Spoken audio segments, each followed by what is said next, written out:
In the year 2087, Earth fell silent. It did not happen with a bang or a flash of light. There were no alien ships, no giant explosions, no final battle. The end came quietly, like a candle burning out in an empty room. One moment the planet was still speaking, sending out radio waves, television signals, emergency alerts, music, voices, and the next, it was gone. Just quiet. For over 100 years, Earth had been loud. Ever since the early 1900s, humans had filled space with noise. Their radio towers, satellites, and cell networks blasted signals in all directions. To any listener far away in the stars, Earth sounded like a crowded market, full of arguments, songs, news reports, laughter, and fear. It was messy, chaotic, and very much alive. But by the 2080s, that noise had begun to fade. The world had been sick for a long time. The air grew hotter every year. Storms became stronger. Oceans rose and swallowed cities. Crops failed. Fresh water became rare. Wars broke out not over land or power, but over clean air, drinkable water, and the last working power plants. Governments fell. New ones rose and fell again. People moved from place to place, searching for safety, but there was less and less of it to find.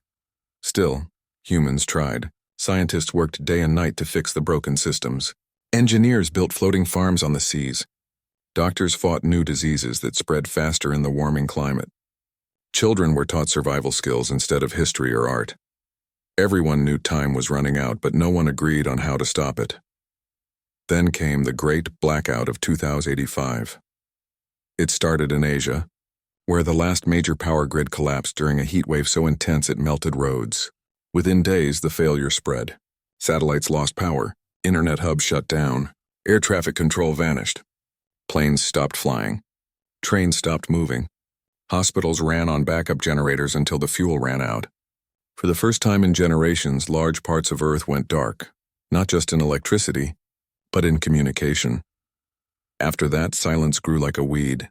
By early 2087, only a few places still had working transmitters. One was in Iceland, where geothermal energy kept a small research station alive.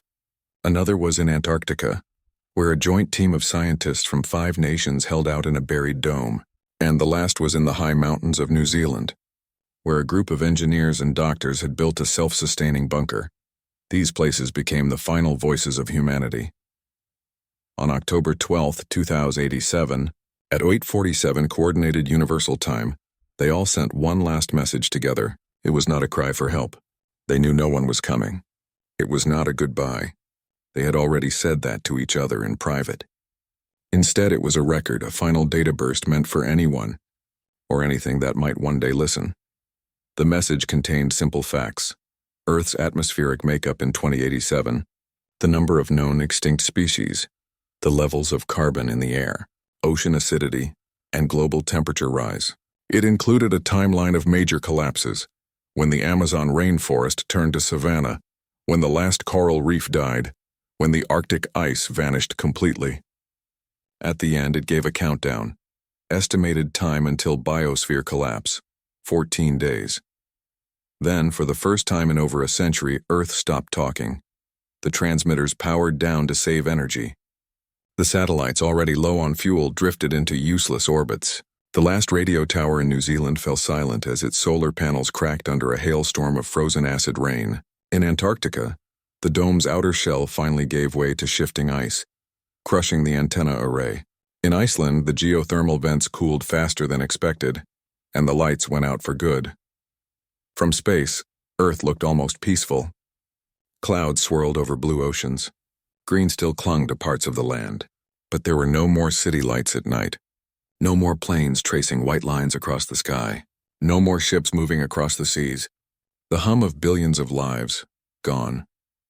Back in the early 2000s, scientists had worried about being alone in the universe.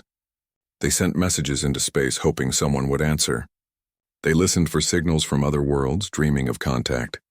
But now, in 2087, the truth was clear.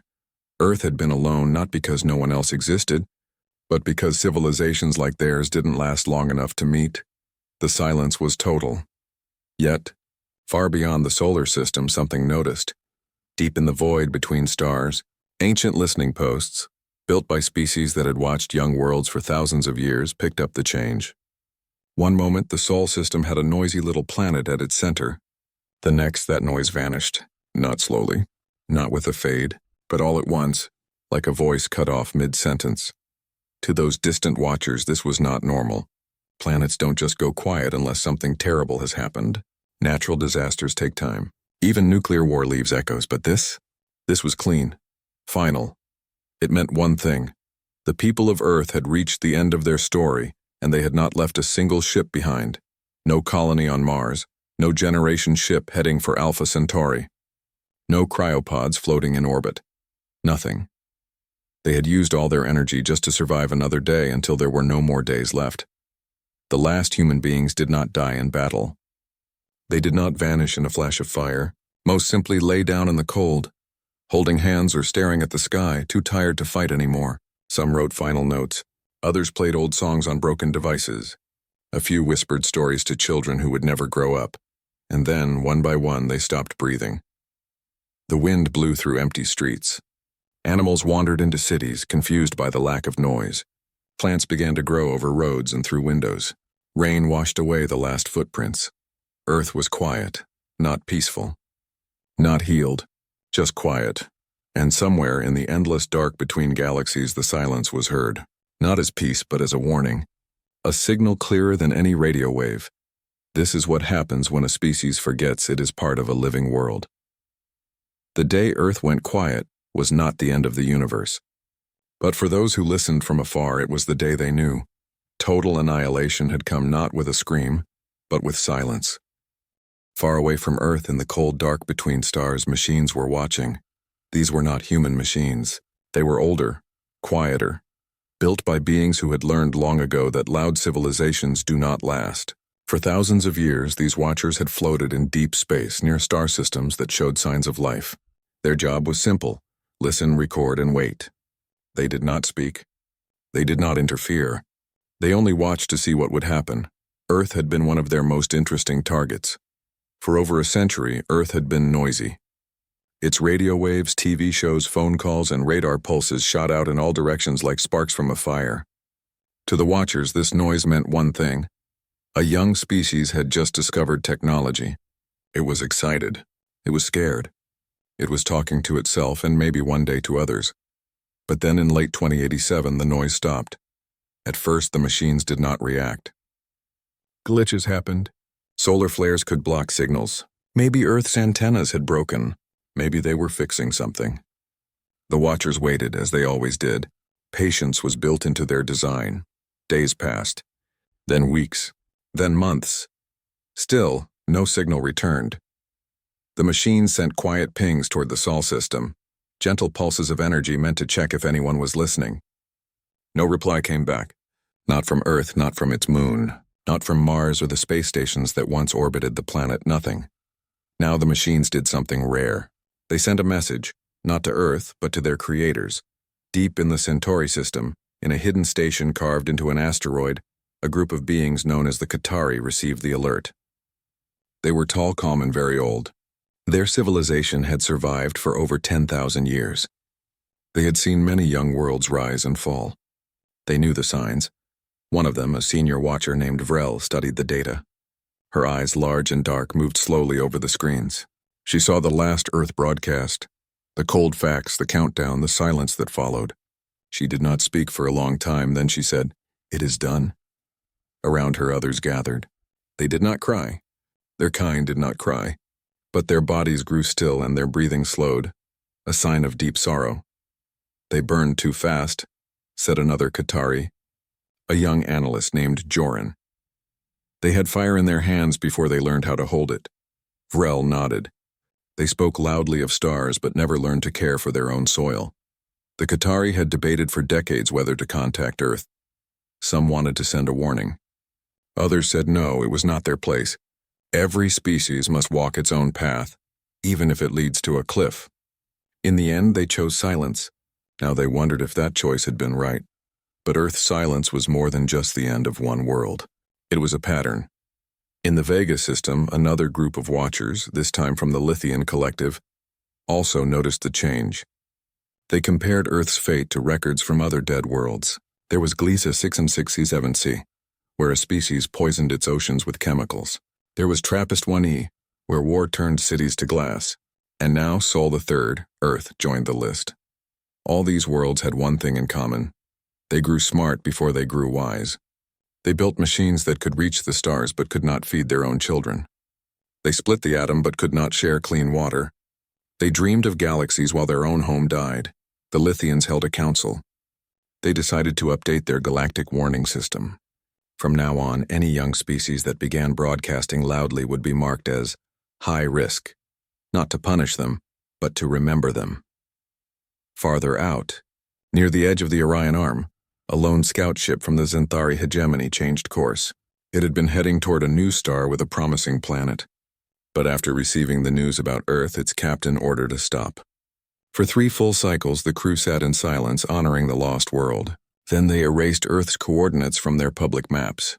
"Let it rest," the captain said, "and let others learn from its quiet." Back at the Qatari station, Vrel wrote a note in the Great Archive. It was short, but it would be read by many worlds for generations. World Sol 3, Earth fell silent in 2087. No survivors. No escape. Cause: self-destruction through environmental collapse, resource wars, and failure to unite. Last signal contained data only, no plea, no hope. This is the Great Filter in action. Remember, noise does not mean survival. Silence does not mean peace, it means the end. The message was sent to over 200 star systems. Within a year, it reached schools, research centers, and peace councils across the galaxy. Young students on Proxima B were taught Earth's story as a lesson in humility. They had everything, their teacher would say: air, water, sun, and each other. But they acted as if these things would never run out. On a moon orbiting a gas giant in the Sirius system, a poet wrote a song about Earth. It had no words, only a single, fading tone that grew quieter until it disappeared. When played, it made listeners sit still for a long time. Even among older, wiser species, Earth's silence caused change. Many began reviewing their own habits. Were they using too much energy? Were they ignoring small warnings? Was their own world truly safe? The galaxy did not mourn Earth like a friend, but it respected it like a warning sign on a broken road. And so, Earth's final gift to the universe was not its music, its art, or its dreams of space travel. It was its silence. A silence so complete, so sudden that it echoed louder than any shout. From then on, when a new world began to speak into the dark, the watchers listened carefully, not just to what it said, but to how it lived. Because they now knew. The day a planet goes quiet is not the end of its story. It is the moment the rest of the galaxy learns to listen more closely. And somewhere, in the endless night of space, the silence of Earth remained. A quiet lesson written in empty air, waiting for others to hear it before it was too late. In the years after Earth went silent, the galaxy needed answers.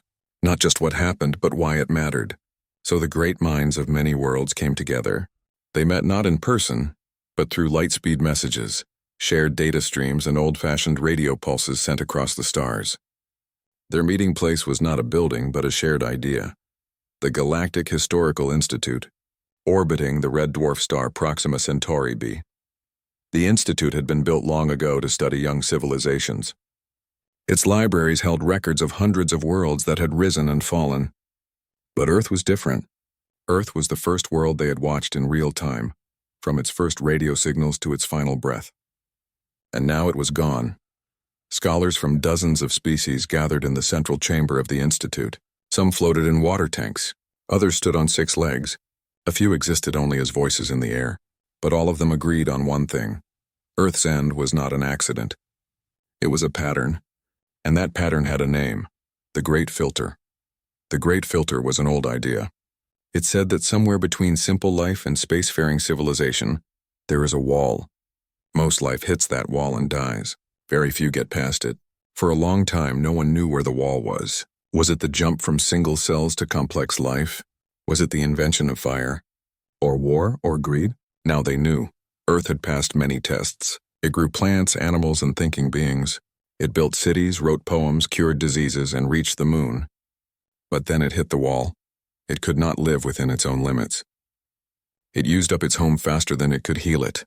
It fought over scraps while the whole house burned. A scientist from the Qatari conquered.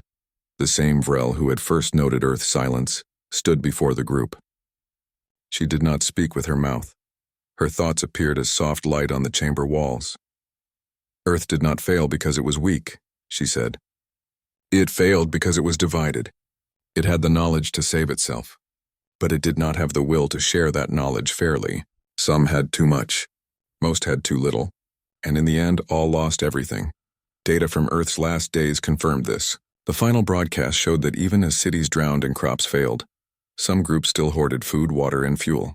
Governments argued while glaciers melted. Scientists warned of disaster, but leaders called them liars. People believed stories that made them feel safe, not facts that could save them. Worst of all, Earth never truly became one people.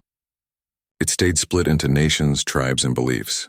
They shared the same sky, the same air, the same fate, but not the same plan. When the crisis came, there was no we, only me and mine. This was the heart of the Great Filter, intelligence without unity. Other worlds had faced the same test. Some passed.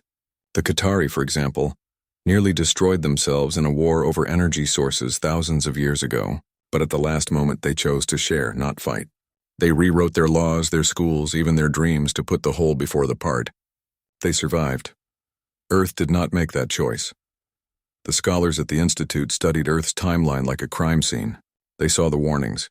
Rising seas in the 2030s, mass extinctions in the 2050s, the collapse of farming belts in the 2070s. Each time, humans had a chance to change. Each time, they chose short-term comfort over long-term survival. They also saw something sad.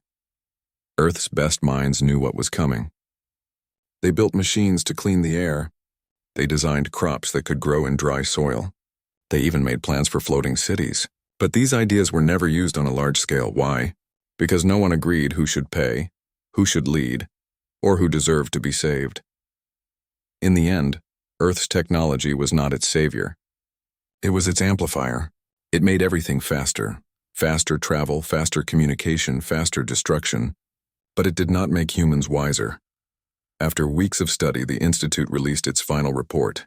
It was simple and short. Species, Homo sapiens. Home world, Earth, Sol 3. Status, extinct. Cause of extinction, self-annihilation through ecological collapse. Driven by inequality, short-term thinking, and failure to cooperate at planetary scale. Lesson: intelligence alone is not enough. A species must also learn to care for its home and each other.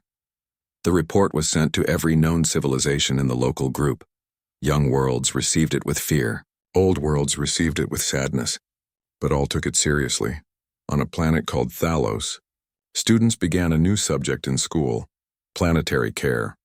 They learned how to grow food without hurting the soil, how to share resources, and how to listen to scientists, even when the truth was hard. In the Andromeda Coalition, leaders changed their laws. No leader could stay in power unless their world's air, water, and forests were improving each year. If the planet suffered, the leaders stepped down. Even among the oldest beings, the ones who had seen stars be born and die, Earth's story caused reflection. "We thought we were safe," said one elder from the Cygnus Ring.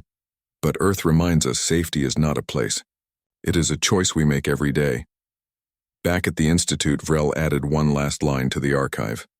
Earth's silence is not just an end. It is a mirror. Look into it and ask, are we doing better? And so Earth's final truth spread across the stars, not as a legend, but as a lesson. Not as a warning of monsters from space, but of the monster within. The belief that tomorrow will take care of itself. The Great Filter was real. And Earth had run straight into it. But maybe, just maybe, other worlds would learn from its quiet. Maybe they would choose to speak less and listen more, to build not just for themselves, but for the world that holds them. Because in the end, every civilization stands on the same thin layer of rock, air, and water. And if they forget that, they too will fall silent, just like Earth. After Earth fell silent, the galaxy changed. It did not happen all at once. There were no grand speeches or sudden laws, but slowly, quietly, the way young worlds thought about themselves began to shift. Earth's story spread like a ripple in still water, soft at first, then touching everything.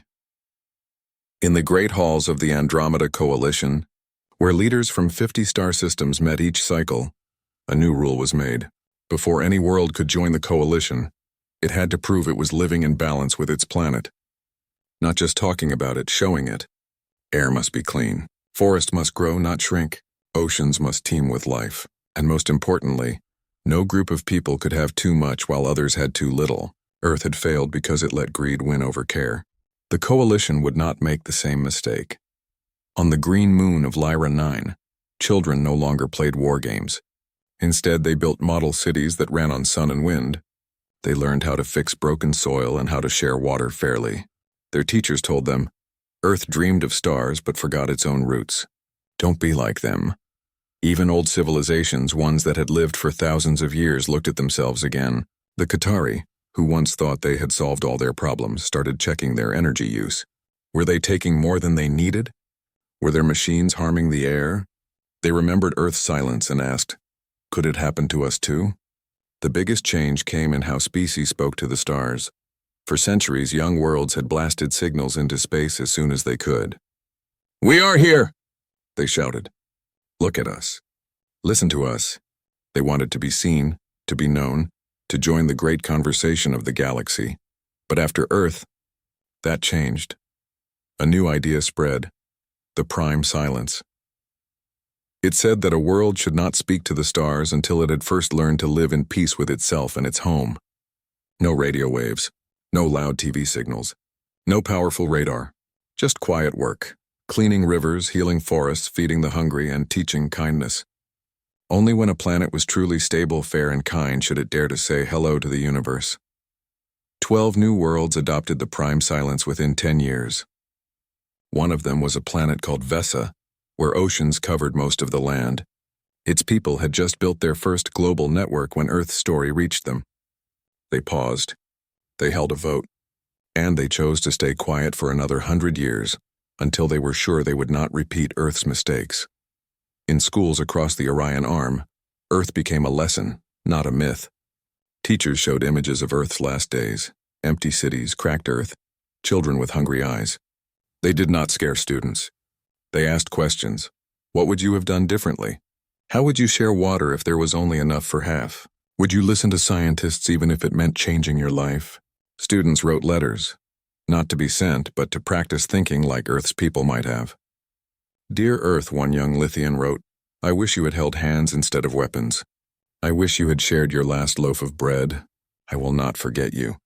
Deep space archaeologists also asked for something new. They wanted to turn Earth into a memorial. Not a place to live, no one could live there anymore, but a place to remember. They asked the Galactic Council for permission to build a ring of silent drones around the dead planet. These drones would show Earth as it was in its final days, with soft lights and quiet music, so visitors could see what was lost. Some argued against it. Why honor a world that destroyed itself? They asked, but others said because its mistake was human, and we are all a little human. In the end, the memorial was approved. It would not celebrate Earth's wars or its machines. It would honor its poets, its healers, its dreamers, the ones who tried to warn, to help, to love. The ones who saw the cliff but could not stop the crowd from walking off. Meanwhile, in hidden corners of the galaxy, young species gathered in secret. They called themselves the Listeners. They did not build weapons or tall towers. They planted trees. They cleaned rivers. They taught each other how to listen, not just with ears but with hearts. And every year, on the day Earth went quiet, they held a moment of silence, not out of fear but out of respect. Even art changed. Songs once full of pride and conquest now spoke of soil, rain, and shared breath. Paintings showed not heroes on thrones but hands passing water to each other. A famous sculptor from the Vega system made a statue of a broken radio tower wrapped in vines. Life returning after noise ends. The galaxy did not become perfect. There were still fights, still mistakes, but Earth's silence had planted a seed. And that seed was this: we are not alone in our struggle. And if we do not care for our home, we will lose everything, even our voice. Back in the Andromeda Coalition chambers, a young delegate from a water world stood up one day. She was small, with silver skin and eyes like deep lakes. She held a smooth stone from Earth's last beach given to her by an old Qatari. We do not honor Earth because it was great, she said. We honor it because it was like us. It had joy. It had love. It had hope. But it forgot that hope must be paired with action. We will not forget. Then she placed the stone in the center of the room, and everyone was quiet, not the silence of death, but the silence of promise. The promise to do better, the promise to listen, the promise that Earth's quiet would not be the end of the story, but the beginning of a wiser one. 10,000 years after Earth fell silent, a small drone drifted past the Sol system. It was not built by humans. It had no memory of Earth's music, its wars, or its children's laughter. It was a survey unit from the Xanthari hegemony, sent to map old star systems and check for signs of life. Its name was Unit 734, but it did not think of itself as having a name. It simply did its work. As it neared the third planet from the sun, its sensors turned on. It scanned the world below, once blue and green, now gray and still. Oceans were frozen under thick layers of ice mixed with nitrogen and dust. The air was thin, cold, and full of old chemicals. No birds flew, no wind carried seeds, no rivers ran. The land was quiet in a way that felt heavier than space itself. The drone moved closer. It passed over what had once been cities. Tall buildings stood like broken teeth, covered in rust and ice. Roads cracked and bent under the weight of time. Trees grew through the floors of old homes, their branches reaching for a sun that no longer warmed the ground enough to bring life back. The drone recorded everything. Temperature minus 62 degrees Celsius. Atmospheric pressure too low for liquid water. Radiation levels high from dead satellites still circling above. Signs of life none. It found no bones, no clothes, no books. Time and weather had erased even those. But deep in the ground near the North Pole, it detected faint magnetic traces, ghost signals from old power lines long dead. And in the dry bed of a former ocean, it found a single piece of plastic half buried in rock. It was shaped like a bottle. On it, faded almost to nothing, were the words, "Drink me." The drone did not understand the words, but it saved the image. It also found the memorial. Far above the planet, floating in a slow orbit, was a ring of ancient drones, placed there long ago by the Galactic Council. They were broken now, their lights dark, their songs silent, but their frames still held the shape of respect. Around them, tiny plants from other worlds, gifts from visiting species, had tried to grow in the vacuum of space. They had failed, of course, but their seeds remained frozen in time. The Xanthari drone scanned the memorial. It read the old data logs stored inside. It learned the story of Earth, not from myths, but from facts. How the planet warmed, how the ice melted, how the seas rose, how people fought over what was left, and how in the end, they all disappeared. The drone sent its report back to the hegemony. The message was short and clear. World Sol 3 confirmed dead. No life, no signals. No ships, no colonies. Total biosphere collapse. Cause of self-annihilation by ecological and technological overreach. Species Homo sapiens. Status extinct. No recovery possible. At the Xanthari archive, a historian received the message. Her name was Mira. She was young for her kind, only 120 years old. She had studied Earth many times in school. Now she added the drone's findings to the official record. She typed one final line. Filter event confirmed. Then she sat back and looked out her window at the stars. She thought of Earth not as a failure, but as a teacher. Earth had shown the galaxy what happens when a species forgets it is part of something bigger. It had paid the highest price for that lesson. Mira opened a small box on her desk. Inside was a smooth stone from Earth's last shore, passed down through generations of historians. She held it in her hand. It was cold, but not dead. It remembered. Far away, Unit 734 finished its scan. Its job was done. It turned its engines and began to move toward the next star system.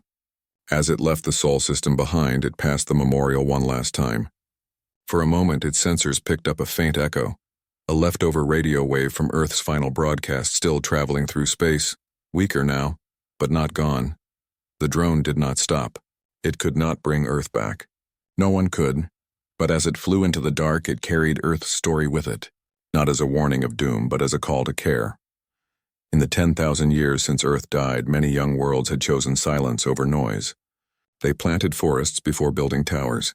They shared water before claiming land. They listened to their scientists, their elders, and their children. And when they finally spoke to the stars, they did so not with pride but with humility. Earth's silence had not been wasted. Back in the Xanthari archive, Mira closed the file on Earth. She did not delete it. She locked it in the lessons section, where all important truths were kept. Then she opened a new file. It was for a young world in the Kepler 186 system. Its people had just sent their first radio signal. They were excited. They were loud. Mira began to write. She would tell them about Earth, not to scare them, but to help them. She would say, "You are not alone. Others have walked this path. Some fell, some rose. The choice is yours." And as she typed far across the galaxy, another world chose to turn down its noise, plant a tree, and listen to the wind. Earth was gone, but its quiet still spoke.